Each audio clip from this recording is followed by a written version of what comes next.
بسم الله الرحمن الرحیم. ګرانو کتونکو الب خان شیرپو کیمرامین ناصر یاسر خان دی. موجود یم په چترال کلي کې او یقینا دلته کې یو ډېره لویه غونډه وشوله او په دغه لویه غونډه کې د قبایلي علاقه جاتو چې څومره مشران دي څومره خاندانونه دي هغوی راغونډ شوي وو. هغې کې د باجوړ او مومند او د خیبر او دغه شانتې د ملکن ډیویژن او هغه صدیق صاحب یو کاوش و. مقصد او مرام یې دا و چې موږ ټول یو یو. یقینا موږ ټول پښتانه یو یو. خو هغه مامزی دی او خو یوسفزی دی او خو هغه کم دی. خو په دې سیمه کې موږ په قبایلو له په غېږه کې ډېر ځای ورکړی دی او د دې نه دا پته لګي چې دلته کې قبایل د دغه ضلعو خلک ډېر زیات دي. خو دا را یو کول نو را یو کېدلو کې مطلب دا دی چې زما لانجه چا سره راله نو دې مشر له به راځم چیر وره پلانکي سره مې لانجه راغلې ده نو د په ذریعه ورته زه ډېر په اسانه رسېدی شم او زما هغه مسله هغه حل کولی شي. بل د دوی چې کومې مسلې وي اتفاق کې وي برکت دی نو هغه به ډېرې زر حل کېږي. بل د دوی چې کوم حقوق دي نو هغه هم ډېر زیات ضروري دي. خو ځان له یوازې قبایل نه یوازې دا جرګه نه دا نور خلک هم چې یو موټی شي پارټیدار چې خپله ده دی په بېله پارټۍ کې دي دی په بېله پارټۍ کې دي بل په بېله پارټۍ کې دي دا د هر سړي خپل کار دی. خو ورورولي چې کومه ده دا ډېره ضروري خبره ده. تاسو ګورئ په دې وارونو کې دا سیاستداران ټول په یو ځای ناست دي. دلته موږ یو بل سره روان کړي یو بل سره په طرفګنۍ کړو تا دا جنډه لګولې او تا دا جنډه لګولې ده. نو دا جرګې په دغه عواملو کې یو ډېر مهم کردار ادا کوي چې د یووالي د امن د خوشحالۍ زیری ورکوي. نوم یې ورکړی دی امن جرګه او قبایلي علاقه جات. نو یقینا زه خو ورته خراج تحسین پیش کوم د مشرانو ته چا چې دا کاوش کړی دی په دې وخت کې چا سره وخت نشته. یو خو د فتنې دور دی یو ځان له ځاني ده یو ور سړی د خپلې خېټې دپاره کوشش کوي نو هغه د چا کور هم نه روغوي. دا جرګمار چې کوم دی نو دا ډېر کم را پیدا کېږي چې هغه د الله د رضا دپاره جرګې کوي. چونکې په جرګو کې هم نن واک ورکې بیا ورته وایي چې تیلو پیسې به راکې بیا وایي چې دونه اخراجات مې راځي دا به راکې. نو چې کله دغه شانتې قامي جرګې جوړې شي نو قامي جرګو نه به نه یوازې قبایلو خلکو ته پیدې وي موږ د 400 والو ته به هم ډېرې زیاتې پیدې وي او په دې جرګتانو به موږ جرګتې کوو. نو انشاءالله مزید هم دا امید ته ساتو چې دوی تنګي تحصیل ته هم خواره شي دوی شب قدر تحصیل ته هم خواره شي او همدغه شانتې غونډې وکړي او پیغام ورکړي چې امن څه دی امن به موږ ځان کې څنګه راولو او د امن موږ پورې منحصره ده. خپله پیژنګلو را سره وکړي او د دې نننۍ غونډې مقصد او مرام راته ووایي. السلام علیکم ورور. زما صدیق نوم دی او د اشناغر اوسېدونکی یم. دلته کې پاتې کېږم سن 47 نه مخکې زموږ مشران راغلي دي چې لا پاکستان نو جوړ هغه وخت نه راغلي یو دلته کې چې کوم دی اوسېږو. زموږ د مقصد دا و چې زموږ مقصد یووالی ده مینه او ورورولي. که په موږ کې چې د کمزوري وي چې موږ هغه سره امداد وکړو که د هغه د هسپتال ضرورت راځي یا د یو بل څیز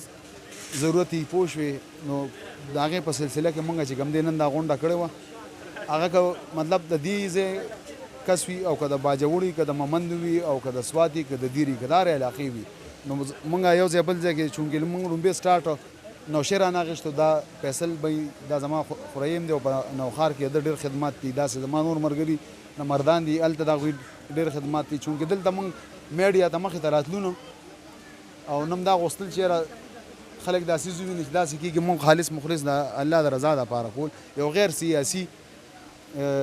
مطلب یو تنظیم او یو غونډه چې هغې کې موږ آرمي سره هم ولاړ یو. مقصد زموږ دا دی دا کوم څیزونه چې شوي دي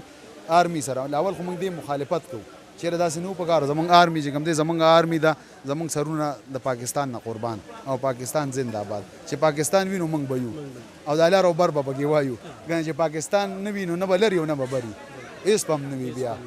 او موږ په دې خپل کلي کې چې کوم دی هم یو تنظیم جوړ کړو چې ټولو علاقو کې ترقي یافته کارونه وشو. چونکې دا نن 2023 دی په 2023 کې موږ د ګیس نه محرومه یو. زموږ په دې کلیو کې چې کوم دی ګیس نشته. زموږ دا روډ به تاسو لیدلی وي د دې دغه حال دی څه مقصد دغه دویم زما ځمکه وه په دې اخېستې وه 2-2.5-3 کاله مخکې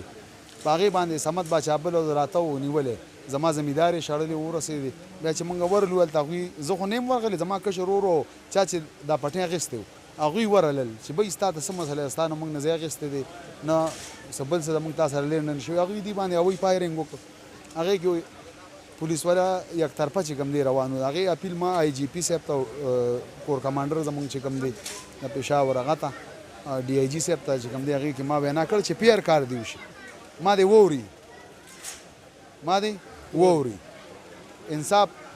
به د خدای نه غواړي نن سبا د عدالت نه ټیک تک یا دا جرګه ما دې دپاره راغونډه کړه چې د مشرانو ما ته وویل چې بهی دا څه مسله ده دوی ما باندې زور وړل ما راشه چې تاسو ته زه ښکاره کړم دغه شان مسله ده زما دا مشران دي کښېني که چېرې صمد باچا باندې ما اګې خرڅه کړي د چرګې او یا یې په ما خرڅه کړي نو ټیک ته بیا دې راشي زما پټي ته زما په نهه جریبه باندې سپری کړی د اوښتې پولیس د هغې اوسه پورې پایار نه لي ولې نه لي اوسه پورې تللی نه چې د موقع نه یو څیز راوچت کي نو د نورو خلکو به سالي مطلب چې کوم بیخي غریب دي د دوی به څه وي پوه شو نو دې کې د اتمانزو زموږ ملګري چې کوم هغوی هم په دې کې موږ سره شرکت وکړو دلته چې کوم دی زما قبایلي چې کوم نورونه موسی خان صافي صاحب راغلی و دا زما خو رشته دار هم دی خو د نوشهره کې د ډېر خدمات دی راغلی و دا نیازلي دې چې کوم دی شیرین کوټو نه راغلی و دا ډېر ملګري توصیف و ډېر ملګري زما راغلي و دې کې چې کوم دی شرکت وکړو موږ دا خوښو موږ امن خوښو موږ وایو چې حکومت او دا زما مشران دي ټول چاته څه تکلیف وي دا مشران به ورسره کښېني او چې څه خبرو دپاره ډېره زیاته مننه موسی خان صاحب سابقه ناظم ډکي دې جرګې ته په کوم نظر ګورئ تاسو پکې څنګه ګډون کړی دی او په کار نه وه چې دا مخکې شوي وي اعوذ بالله من الشیطان الرجیم بسم الله الرحمن الرحیم لطف خان ورور چونکې ما مخکې په سټیج باندې خپلې خبرې هم د وضاحت وکړو ما هم دا یو خبره ستاسو د خبرې جواب در کوم چې موږ پښتون قوم لږ ډېر زیات زه به وایم چې پوه خلک هم پکې شته خو بعضې ناپوه خلک پکې لکه مطلب دا جنګ کول دا د خبرې آخري حربه ده چې جرګه مرکه ننواتې سپینګیري مشران سوال مینت دا هر څه ختم شي یو سړی په یو دغه نه پوهېږي نو بیا خلک جنګ کوي او چې بیا جنګ وکړي بیا د هغې نه پس څه کېږي جرګه نو زه چې دا جرګه موږ مخکې کړې وې موږ هم د دې خبرې غندنه کوو چېرې دا خبره دی مطلب په جرګه باندې ختمه شي زه چې څه وشو دی رایې درست دی اوس دې د خبره ټیک شي بل انتظامیه ته موږ ډېر دغه کو چې زموږ ډي پي او صاحب چې هر یو کار دی مطلب لږ په سوچ سمج سره کېږي ځکه چې زموږ خو سترګې او نظر او دغه چې کوم دی توقع د دغه خلکو نه چې بهي انتظامیه په خپله باندې لاین اډر سچویشن نه جوړوي اب داسې یو اقدام کوي چې دواړه اول خو په کار داره چې دا یو وګوري چې څوک په جایز دی آیا دا صدیق الله چې کوم دی نو د رښتیا مطلب دی دغه کړې ده دا ځمکه د سره څنګه راغله د قبضه کړې ده یا یې نور څه کړي دي یا یې غصې ده خو به د سره هم صحیح که نه آیا دوی چې بل لوستلي وو مطلب قسم عملې کولو نو دا ګاډي هلته کې څنګه لاړل دا خو واضح خبره دی که څه نشته دی موږ یو چېرې خیر ډېرې نه چېړو خبره خو موږ ډي پي او صاحب ته چې په دې کې یو غیر جانبدار یو کمیشن مقرر کړي او جرګه مقرر کړي او دا دې په خبرو خلاص شي دا نه چې دا د موږ د قومي دا هم ډېر یو غلطه خبره ده چې موږ د خپل ذاتي کارونه د قومونو په جنګونو باندې تمام کړو نه سوال نه پیدا کېږي موږ به امن راولو موږ لر بر یو ورونه یو پښتانه یو مسلمانان یو پاکستاني موږ دا خبرې موږ کې بلتون نشته موږ یو بل سره اړیکه شریکه ده د هرې خبرې زمونږ رسم و رواج شریک دی زمونږ سوچ او فکر شریک دی زمونږ روري او دشمني شریکه ده زمونږ هر یو شی برابر دی نو باید چې موږ د دې خبرو نه واوړو او موږ په صحیح طریقه باندې چې کوم دی په دې کې جرګه کینو تور ته تور ویو